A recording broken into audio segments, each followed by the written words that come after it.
کوئی دوسرا مسلمان اگر نام لیتا ہے طالبان کا یا اس حوالے سے کچھ لکھتا ہے پوسٹ کرتا ہے تو اس کو جیل میں بند کر دیا جاتا ہے، اس پر دہشت گردوں کا مقدمہ لگا دیا جاتا ہے، یا طالبان کو ایک نفرت کا سمبل بنا دیا گیا۔ طالبانی فرمان یہ سراسر غلط ہے۔ بریلی میں جس طرح دنگا کا بہانہ بنا کر مولانا رضا خان کو گرفتار کر لیا، بہت سارے نوجوانوں کو جیل میں بند کر دیا، گھروں کو بلڈوز کیا جا رہا ہے، دوسرے علاقوں میں کارروائی کی گئی، پورا میسج یہی تھا کہ مسلمان ڈر جائے، خوفزدہ ہو جائے، اللہ محمد کا بینر لے کر نہ نکلے، لیکن سلام دیش کے نوجوانوں کو نکل رہے ہیں۔ میری ہے اور جو پولیٹیکل پارٹیز ہے ان میں سے بہت نہیں مسلمانوں کا دل جیتا ہے، مسلمانوں کی آواز اٹھاتے ہیں اور مسلمان ان پر بھروسہ کرتے ہیں۔ اسد الدین اویسی صاحب کا اس میں نام سر فہرست ہے، محمد بدر الدین اجمل نے آسام میں اپنا ایک مقام بنایا۔ دیکھ رہے ہیں الٹیمیٹ اوپینین، اور اس وقت ہم لوگ ہیں دارالعلوم میں۔ ابھی پریس کانفرنس ہوئی ہے اور جیسا کہ متقی امیر خان متقی یہاں پر تشریف فرما ہے، اسی سلسلے میں یہاں پر پوری دیش کا میڈیا لگاتار کوریج کر رہا تھا، تو اسی میں ایک بڑی ہستی، ایک بڑی شخصیت جو ٹائمز ملت میں اپنی ایک پہچان رکھتے ہیں اور جنہوں نے خاص طور سے غزہ کو لے کے، فلسطین کو لے کے اپنی آواز بلند کی ہے، ان کی آواز واستو میں پورے دیش میں نہیں پوری دنیا میں سنی جاتی ہے۔ ان سے بات کرنے کی ہم لوگ کوشش کرتے ہیں۔ ملت ٹائمز کا جو مقام آپ نے بنایا ہے، تو اس کے پیچھے جو انسپریشن آپ کو ملی ہے وہ کہاں سے ملی ہے؟ دیکھیے، بہت شکریہ سب سے پہلے آپ کا، اور آپ بہت اچھا کام کر رہے ہیں، اور اس طرح کے ڈیجیٹل آؤٹ لیٹ کی یوٹیوب چینل کی بہت زیادہ ہمارے دیش کو، ہماری کمیونٹی کو ضرورت ہے۔ تو سب سے پہلے میں آپ کو مبارکباد پیش کرنا چاہتا ہوں کہ میں اکیلا نہیں ہوں، آپ جیسے بہت سارے لوگ ہیں اور آپ خاص طور پر بڑا اچھا کام کر رہے ہیں۔ جہاں تک بات ہے ملت ٹائمز کو یہاں تک پہنچانے کی، تو دیکھیے میری تعلیم مدرسے سے ہے، دارالعلوم دیوبند کا میں فارغ ہوں، لیکن میں نے میڈیا کے میدان کو چنا کیونکہ میں نے دیکھا کہ میڈیا میں جگہ خالی ہے، ہمارے قوم کے لوگ نہیں ہیں، ہماری آواز میڈیا میں نہیں اٹھ پاتی ہے، یا جو مین اسٹریم میڈیا ہے وہ ہمارے خلاف جھوٹا پروپیگنڈا چلاتی ہے، نگیٹو پروپیگنڈا چلا جاتا ہے۔ تو ضروری ہے دنیا کو سچائی بتانا، حقیقت سے آگاہ کرنا۔ اس لیے میں نے دارالعلوم دیوبند سے نکلنے کے بعد ملت ٹائمز شروع کیا، اور ملت ٹائمز کو یہاں تک پہنچایا، جس کے 4-5 ملین ٹوٹل فالوورز اور سبسکرائبر ہیں سبھی پلیٹ فارم پر، 170 ملین ریچ اس مہینے کا ہی ہے، اور اس طرح ہے۔ اور الحمدللہ ملت ٹائمز کو ایک معتبر میڈیا، مستند ڈیجیٹل آؤٹ لیٹ کے طور پر دیکھا جاتا ہے، جس کا سہرا ہمارے تمام ویور، سبسکرائبر کو، آپ جیسے محبت کرنے والے لوگوں کو جاتا ہے، اور زیادہ سے زیادہ ہمارے نوجوانوں کو میڈیا کے میدان میں آنے کی ضرورت ہے، میرا ایک میسج ہے۔ ابھی جو وزٹ ہوا ہے یہ مطلب ودیش منتری جو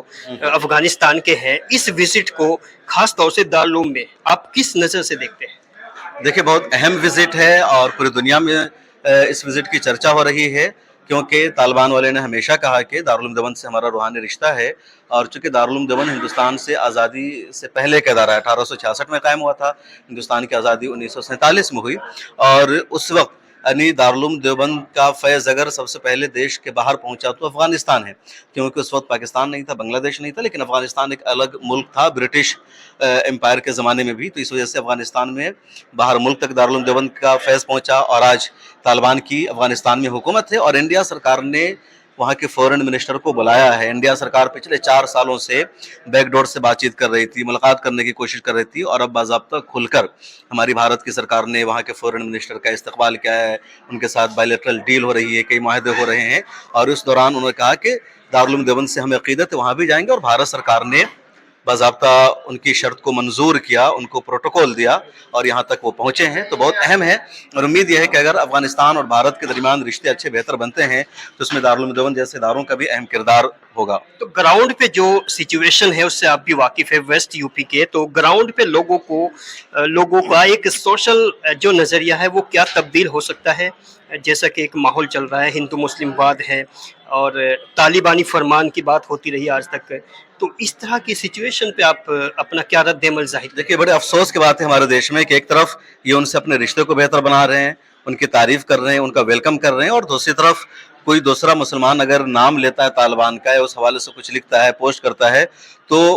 اس کو جیل میں بند کر دیا جاتا ہے، اس پر دہشت گردوں کا مقدمہ لگا دیا جاتا ہے، یا طالبان کو ایک نفرت کا سمبل بنا دیا گیا۔ طالبانی فرمان یہ سراسر غلط ہے، ایسا نہیں ہونا چاہیے، اور مجھے امید ہے کہ اب رویہ بدلے گا۔ اب دیکھیے کہ 2021 میں جب طالبان کی اقتدار میں واپسی ہوئی تھی، اس وقت دیش کی میڈیا کا رویہ کیا تھا، انداز کیا تھا، یہ لگاتار بدنام کر رہے تھے، اور کئی لوگوں پر مقدمہ درج ہوا، سجاد نعمانی کے خلاف ہنگامہ ہوا، شفیق الرحمان برق صاحب اس دنیا میں نہیں رہے، ان پر کیس درج ہو گیا، کئی لوگ جیل میں بھیجے گئے، اور آج جب 4 سال بعد